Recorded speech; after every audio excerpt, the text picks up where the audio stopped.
श्री रामचरित मानस बालकांड। अध्याय 12। श्री राम गुण और श्री रामचरित की महिमा। वे श्री राम जी मेरी बिगड़ी सब तरह से सुधार लेंगे, जिनकी कृपा करने से नहीं अघाती। राम से उत्तम स्वामी और मुझ सरीखा बुरा सेवक। इतने पर भी उन दयानिधि ने अपनी ओर देखकर मेरा पालन किया है। लोक और वेद में भी अच्छे स्वामी की यही रीति प्रसिद्ध है कि वह विनय सुनते ही प्रेम को पहचान लेता है। अमीर गरीब, गंवार नगर निवासी, पंडित मूर्ख, बदनाम यशस्वी, सुकवि कुकवि, सभी नर नारी अपनी अपनी बुद्धि के अनुसार राजा की सराहना करते हैं और साधु, बुद्धिमान, सुशील, ईश्वर के अंश से उत्पन्न कृपालु राजा सबकी सुनकर और उनकी वाणी, भक्ति, विनय और चाल को पहचान कर सुंदर मीठी वाणी से सबका यथा योग्य सम्मान करते हैं। ये स्वभाव तो संसारी राजाओं का है। कौशलनाथ श्री रामचंद्र जी तो चतुर शिरोमणि हैं। श्री राम जी तो विशुद्ध प्रेम से ही रीझते हैं, पर जगत में मुझसे बढ़कर मूर्ख और मलिन बुद्धि और कौन होगा। तथापि कृपालु श्री रामचंद्र जी मुझ दुष्ट सेवक की प्रीति और रुचि को अवश्य रखेंगे, जिन्होंने पत्थरों को जहाज और बंदर भालुओं को बुद्धिमान मंत्री बना लिया। सब लोग मुझे श्री राम जी का सेवक कहते हैं और मैं भी बिना लज्जा संकोच के कहलाता हूँ। कहने वालों का विरोध नहीं करता। कृपालु श्री राम जी इस निंदा को सहते हैं कि श्री सीतानाथ जी जैसे स्वामी का तुलसीदास सा सेवक है। यह मेरी बहुत बड़ी ढिठाई और दोष है। मेरे पाप को सुनकर नरक ने भी नाक सिकोड़ ली है, अर्थात नरक में भी मेरे लिए ठौर नहीं है। ये समझकर मुझे अपने ही कल्पित डर से डर हो रहा है, किंतु भगवान श्री रामचंद्र जी ने तो स्वप्न में भी इस पर मेरी इस ढिठाई और दोष पर ध्यान नहीं दिया। वरन मेरे प्रभु श्री रामचंद्र जी ने तो इस बात को सुनकर, देखकर और अपने सुचित रूपी चक्षु से निरीक्षण कर मेरी भक्ति और बुद्धि की उल्टे सराहना की। क्योंकि कहने में चाहे बिगड़ जाए, अर्थात मैं चाहे अपने को भगवान का सेवक कहलाता रहूं, परंतु हृदय में अच्छापन होना चाहिए। हृदय में तो अपने को उनका सेवक बनने योग्य नहीं मानकर पापी और दीन ही मानता हूं, यह अच्छापन है। श्री रामचंद्र जी भी दास के हृदय की अच्छी स्थिति जानकर रीझ जाते हैं। प्रभु के चित्त में अपने भक्तों की हुई भूल चूक याद नहीं रहती, वे उसे भूल जाते हैं और उनके हृदय की अच्छाई नेकी को 100 बार याद करते रहते हैं। जिस पाप के कारण उन्होंने बाली को व्याध की तरह मारा था, वैसी ही कुचल फिर सुग्रीव ने चली। वही करनी विभीषण की थी, परंतु श्री रामचंद्र जी ने स्वप्न में भी उसका मन में विचार नहीं किया। उल्टे भरत जी से मिलने के समय श्री रघुनाथ जी ने उनका सम्मान किया और राजसभा में भी उनके गुणों का बखान किया। प्रभु श्री रामचंद्र जी तो वृक्ष के नीचे और बंदर डाली पर, अर्थात कहाँ मर्यादा पुरुषोत्तम सच्चिदानंद घन परमात्मा श्री राम जी और कहाँ पेड़ों की शाखाओं पर कूदने वाले बंदर, परंतु ऐसे बंदरों को भी उन्होंने अपने समान बना लिया। तुलसीदास जी कहते हैं कि श्री रामचंद्र जी सरीखे शील निधान स्वामी कहीं भी नहीं है। हे श्री राम जी, आपकी अच्छाई से सभी का भला है, अर्थात आपका कल्याणमय स्वभाव सभी का कल्याण करने वाला है। यदि यह बात सच है तो तुलसीदास का भी सदा कल्याण ही होगा। इस प्रकार अपने गुण दोषों को कहकर और सबको फिर सिर नवा कर मैं श्री रघुनाथ जी का निर्मल यश वर्णन करता हूँ, जिसके सुनने से कलियुग के पाप नष्ट हो जाते हैं। मुनि याज्ञवल्क्य जी ने जो सुहावनी कथा मुनि श्रेष्ठ भारद्वाज जी को सुनाई थी, उसी संवाद को मैं बखान कर कहूंगा। सब सज्जन सुख का अनुभव करते हुए उसे सुने। शिवजी ने पहले इस सुहावने चरित्र को रचा, फिर कृपा करके पार्वती जी को सुनाया। वही चरित्र शिव जी ने काकभूषुंडी जी को राम भक्त और अधिकारी पहचान कर दिया। उन काकभूषुंडी जी से फिर याज्ञवल्क्य जी ने पाया और उन्होंने फिर उसे भरद्वाज जी को गाकर सुनाया। वे दोनों वक्ता और श्रोता याज्ञवल्क्य और भारद्वाज समानशील वाले और समदर्शी हैं और श्री हरि की लीला को जानते हैं। वे अपने ज्ञान से तीनों कालों की बातों को हथेली पर रखे हुए आंवले के समान प्रत्यक्ष जानते हैं। और भी जो सुजान भगवान की लीलाओं का रहस्य जानने वाले हरि भक्त हैं, वे इस चरित्र को नाना प्रकार से कहते, सुनते और समझते हैं। फिर वही कथा मैंने वाराह क्षेत्र में अपने गुरु जी से सुनी, परंतु उस समय मैं लड़कपन के कारण बहुत बेसमझ था, इससे उसको उस प्रकार अच्छी तरह समझा नहीं। श्री राम जी की गुण कथा के वक्ता कहने वाले और श्रोता सुनने वाले दोनों ज्ञान के खजाने पूरे ज्ञानी होते हैं। मैं कली युग के पापों से ग्रसा हुआ महामूल जड़जीव भला उसको कैसे समझ सकता था। तो भी गुरुजी ने जब बार बार कथा कही, तब बुद्धि के अनुसार कुछ समझ में आई।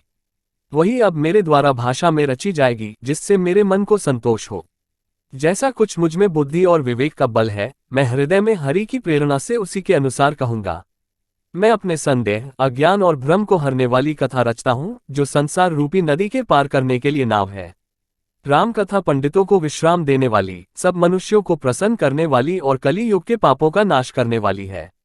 राम कथा कली युग रूपी सांप के लिए मोरनी है और विवेक रूपी अग्नि के प्रकट करने के लिए अरणी मंथन की जाने वाली लकड़ी है, अर्थात इस कथा से ज्ञान की प्राप्ति होती है। राम कथा कली युग में सब मनोरथों को पूर्ण करने वाली कामधेनु गौ है और सज्जनों के लिए सुंदर संजीवनी जड़ी है। पृथ्वी पर यही अमृत की नदी है, जन्म मरण रूपी भय का नाश करने वाली और भ्रम रूपी मेंढकों को खाने के लिए सर्पिणी है।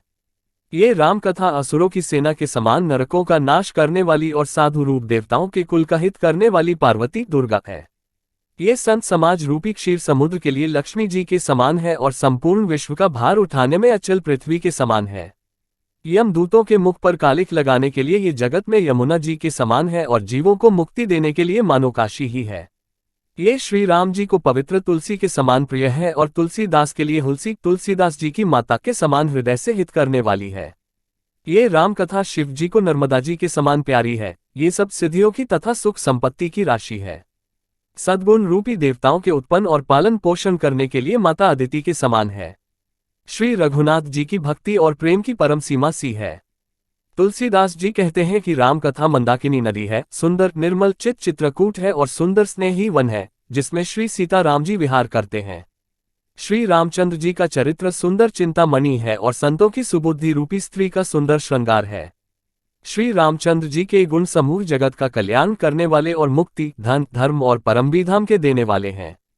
ज्ञान, वैराग्य और योग के लिए सद्गुरु हैं और संसार रूपी भयंकर रोग का नाश करने के लिए देवताओं के वैद्य अश्विनी कुमार के समान हैं।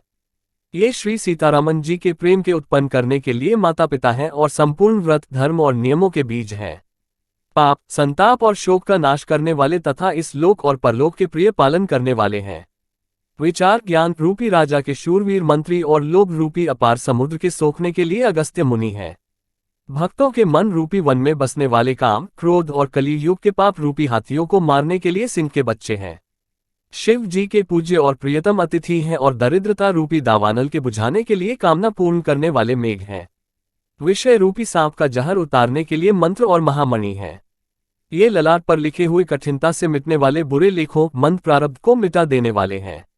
अज्ञान रूपी अंधकार को हरण करने के लिए सूर्य किरणों के समान और सेवक रूपी धान के पालन करने में मेघ के समान है। मनोवांछित वस्तु देने में श्रेष्ठ कल्प वृक्ष के समान है और सेवा करने में हरिहर के समान सुलभ और सुख देने वाले हैं। सुकवि रूपी शरद ऋतु के मन रूपी आकाश को सुशोभित करने के लिए तारागण के समान और श्री राम जी के भक्तों के तो जीवन धन ही है। संपूर्ण पुण्यों के फल महान भोगों के समान है। जगत का छल रहित यथार्थ हित करने में साधु संतों के समान है। सेवकों के मन रूपी मानसरोवर के लिए हंस के समान और पवित्र करने में गंगा जी की तरंग मालाओं के समान है। श्री राम जी के गुणों के समूह कुमार, कुतर्क, कुचाल और कलियुग के कपट, दंभ और पाखंड को जलाने के लिए वैसे ही हैं जैसे ईंधन के लिए प्रचंड अग्नि। रामचरित्र पूर्णिमा के चंद्रमा की किरणों के समान सभी को सुख देने वाले हैं, परंतु सज्जन रूपी कुमुदिनी और चकोर के चित्त के लिए तो विशेष हितकारी और महान लाभदायक है। जिस प्रकार श्री पार्वती जी ने श्री शिव जी से प्रश्न किया और जिस प्रकार से श्री शिव जी ने विस्तार से उसका उत्तर कहा, वह सब कारण मैं विचित्र कथा की रचना करके गाकर कहूंगा। जिसने ये कथा पहले न सुनी हो वह इसे सुनकर आश्चर्य न करे। जो ज्ञानी इस विचित्र कथा को सुनते हैं वे ये जानकर आश्चर्य नहीं करते कि संसार में राम कथा की कोई सीमा नहीं है, राम कथा अनंत है। उनके मन में ऐसा विश्वास रहता है। नाना प्रकार से श्री रामचंद्र जी के अवतार हुए हैं और 100 करोड़ तथा अपार रामायण है। कल्प भेद के अनुसार श्री हरि के सुंदर चरित्रों को मुनीश्वरों ने अनेकों प्रकार से गाया है। हृदय में ऐसा विचार कर संदेह न कीजिए और आदर सहित प्रेम से इस कथा को सुनिए। श्री रामचंद्र जी अनंत हैं, उनके गुण भी अनंत हैं और उनकी कथाओं का विस्तार भी असीम है। अतएव जिनके विचार निर्मल हैं वे इस कथा को सुनकर आश्चर्य नहीं मानेंगे। इस प्रकार सब संदेहों को दूर करके और श्री गुरु जी के चरण कमलों की रज को सिर पर धारण करके मैं पुनः हाथ जोड़कर सबकी विनती करता हूँ जिससे कथा की रचना में कोई दोष स्पर्श न करने पावे।